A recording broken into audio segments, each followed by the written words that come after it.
beating Liverpool in the way that we did, it was spectacular. It was glorious. It was the announcement of Esteval, like a true wonder kid.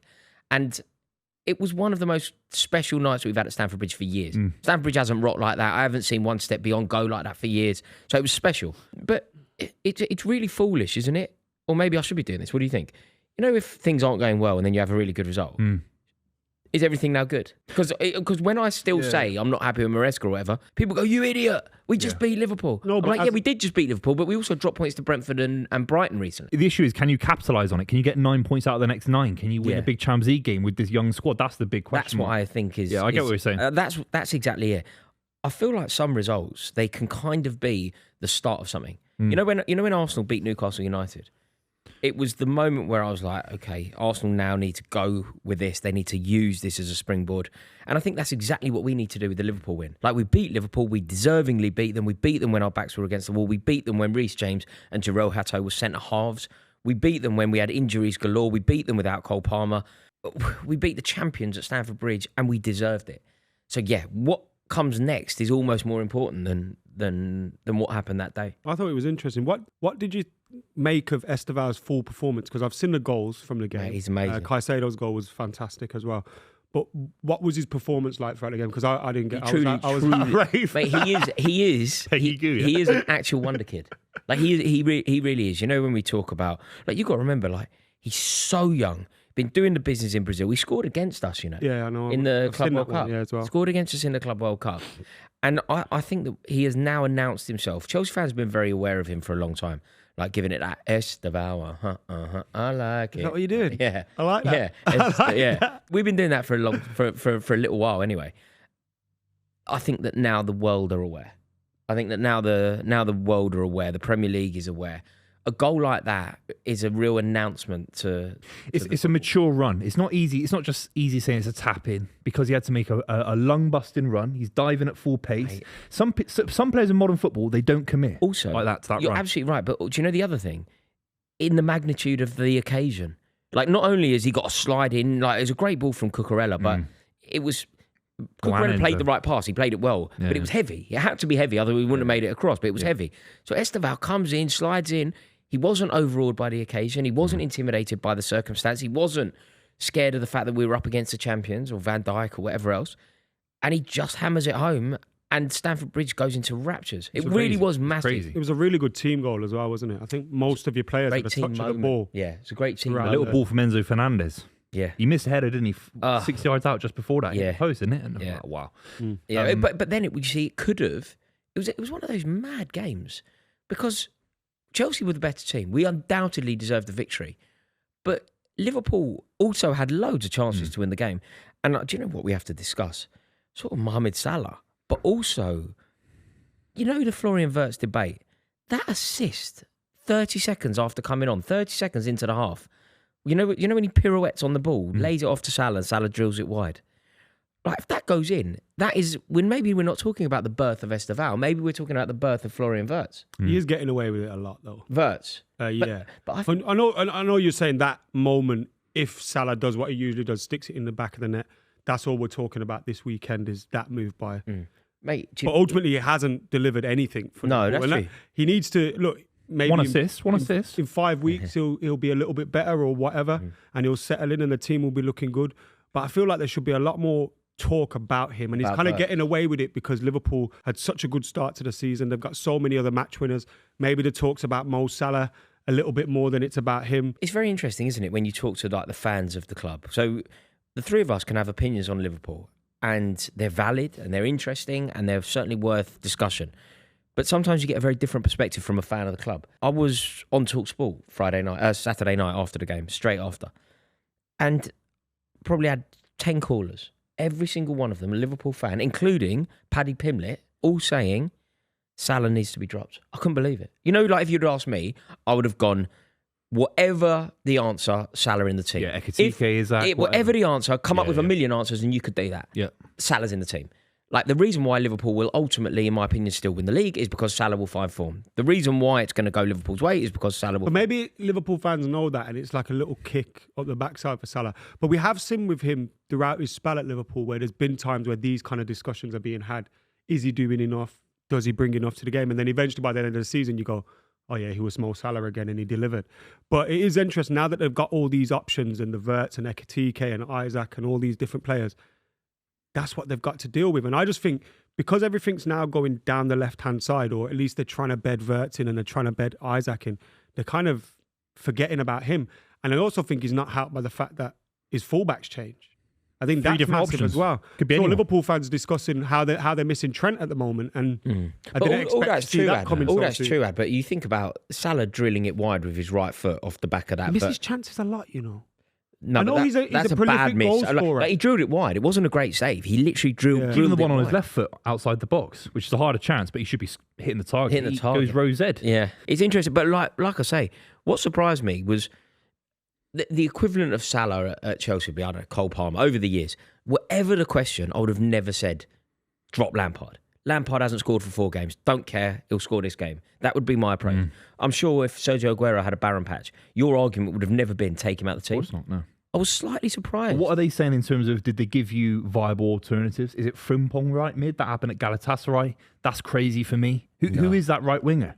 Who do you think it is? If you had to drop Salah, who plays right wing? They don't have anyone else. Would it mean Diaz a is change? gone. Would it mean a change in shape? They don't have any wingers, mate. Is it Rio? He's 16-year-old? No. Is it if you drop him, does it become a change in shape? Is it potentially?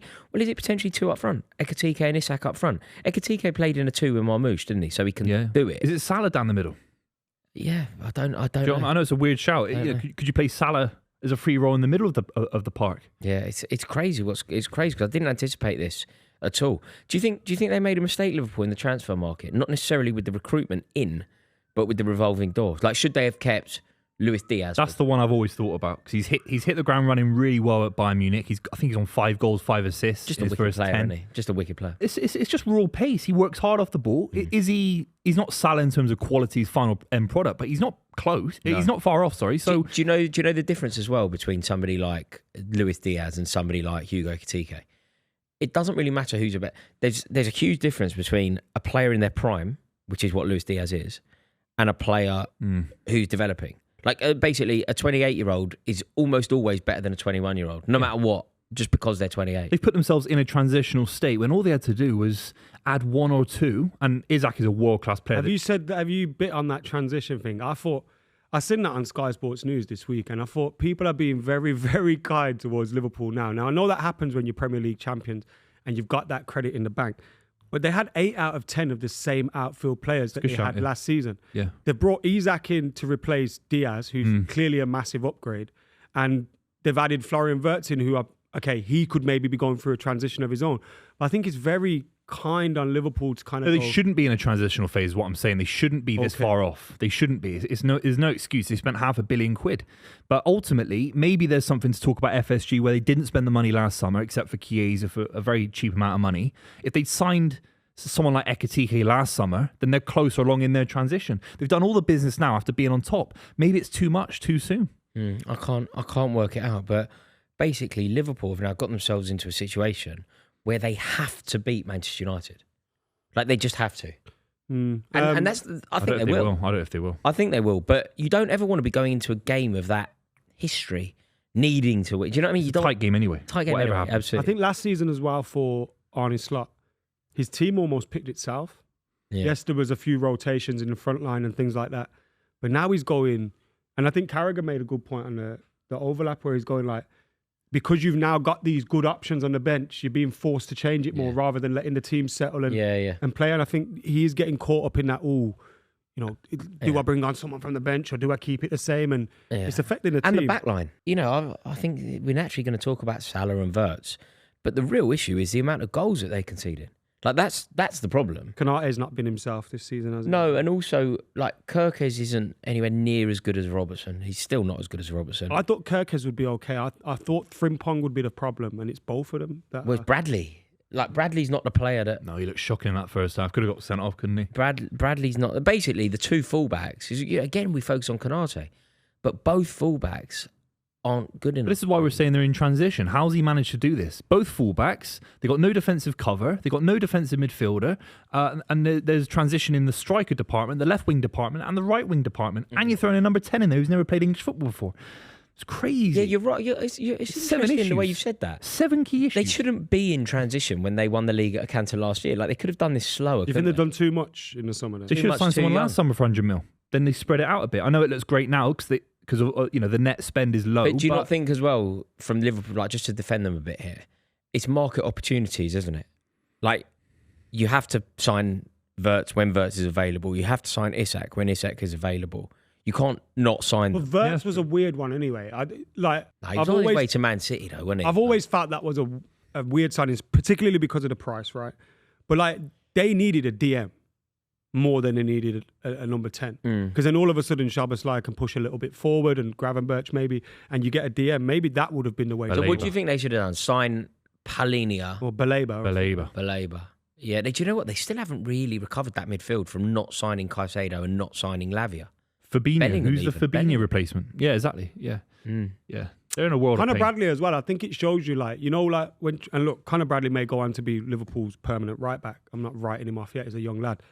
But when Trent's there and you've got the backup of having Conor Bradley, and it's like, he's the backup guy and he's coming in and he looks really so good. Much easier. As soon as Trent leaves and you're the big man on campus now, it's a lot more difficult. It's like why some goalkeepers will only ever be good number 2. Yeah. It's because once that pressure's there. Yeah, I agree. When you see a geezer like play a League Cup game and you go, God, he's good, or even have 3 good games in the league. Yeah.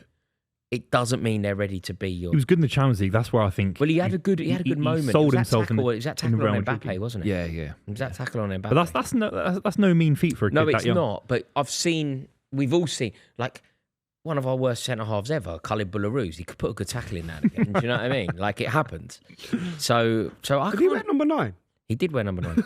He did. He was terrible. He's Dutch, I think. That's up there with the William Gallas thing. Remember when he got Bergkamp's shirt at Arsenal? Yeah. No, we had some terrible players at that. Like Boularus and Assia Del Horno and, just players that we were signing, which is no good. Have you both had Liverpool as your favourites for the league, correct? I've changed mine officially. That's what I was going to ask. So 7 games in, is it too early to change your mind?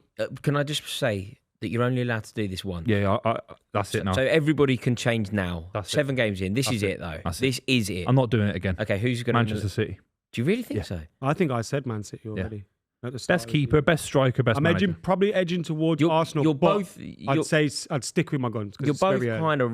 Like, I'm going to say Liverpool still, but painfully, the favourites now, correctly so, by Sky Bet and everybody, the favourites now are Arsenal. They got the best squad. Mate, I still think they lack firepower. You can't score against them.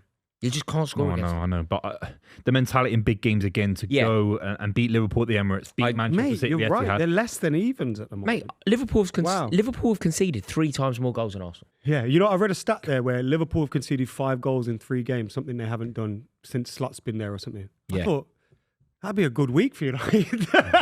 Only conceding 5. No, look, as much as I still believe Liverpool will do it, primarily because it all comes down to this. Does Salah do what Salah does, even with AFCON? Does Salah score 20 goals? And if he does, I think they win the league. And I believe he What's he on now? 2, I think. But lads, that's a lot of goals. We've all had teams win the league, and we all know how important the defence is to winning the league. You think that defence can win the league? I think that defence can win the league once Arne Slot has sprinkled some stardust on them.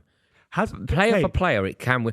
Konate, Van Dijk, potentially Guehi in January, Robertson and Kirkes, Bradley and Frimpong. Yes, I do believe Guehi, that's the big if, though. I heard someone suggest that's 3 months ago that Arne Slot, now he's having to do his own work with his team. We're beginning to see who he really is. Because maybe last season they were kind of running off the fumes of Jurgen Klopp and everything that was there.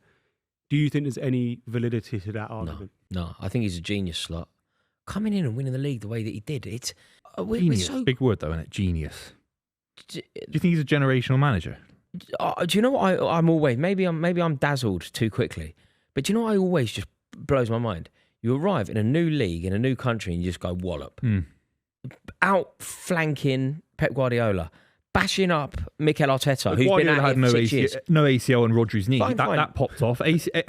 No, Arsenal have got no striker. No, I mean, these are big issues that he faced one of the worst. I mean, Tottenham are a big factor in this because Tottenham are a big club. They take points off everyone. Worst Tottenham side ever. Worst Manchester United season in Premier League history. So two of the big six had generational stinkers. Chelsea had a stinker.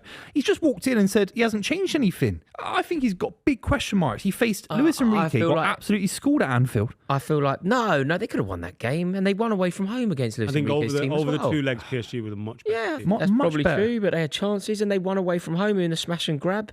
Maybe I'm wrong. I will always be wowed massively by what Antonio Conte did, by what Arne Slot did. Pellegrini did it. You land in a country, and not only did he beat, it's all very well for you to talk about Rodri's injury. You're completely correct in that, but you still had to dethrone Pep Guardiola's 4-time winning team. You had to dethrone them, of course, which is a massive achievement. Yeah. And also, if you do dethrone them, you're still not going to win the league because Arsenal have been at it for 5 years now. What he did was amazing. All I'm saying is there are cracks in the Champions League performances, even how he went into the League Cup final against Eddie Howe and lost that. What Liverpool need to do from the outside looking in, they need to lose in the League Cup, get beat. They need to lose in the League Cup. They need to lose the FA Cup in the their third squad round. isn't good enough to fight on multiple with fronts. their squad, you need more games. They spent £500 million, Rory. Otherwise, you're going to have unhappy players. No, they don't. They don't. That's the last thing they need. The last thing in the world they need is to be playing a 2-legged semi-final of a League Cup. They need Arsenal to be doing that. If you're a Liverpool fan, you want Arsenal to get to the semi-final of every competition. And you want Liverpool to get to the semi-final of only one competition, which is the Champions League. Liverpool got Palace at home. Right. I bet you, Liverpool fans won't say this out loud, but if Liverpool get beat by Palace, there should be a wry smile on their face. Is there any truth in that? Well, we're not Liverpool fans, so we can't. What do you think, though, to the point? I think at this stage of the season, momentum's important. And I think the League Cup doesn't add too much. Like, especially with that squad you've got. It's not the Europa League. What do you think? I think success breeds momentum. I think Mourinho, that's his first trophy in English football. Guardiola, this squad has to be looking to win a double this season, a treble. That's how much money's been invested and how generational we were talking about at the start of the season. I kind of agree, but the way I believe that they win. By the way, I would say retaining the league is more than enough. Retaining the league. Yeah, that's a great. I would say more than enough. But apparently not favourites to do that. Well. I think that's a big thing. Yeah, of Maybe course. I think it's bigger than it is. No.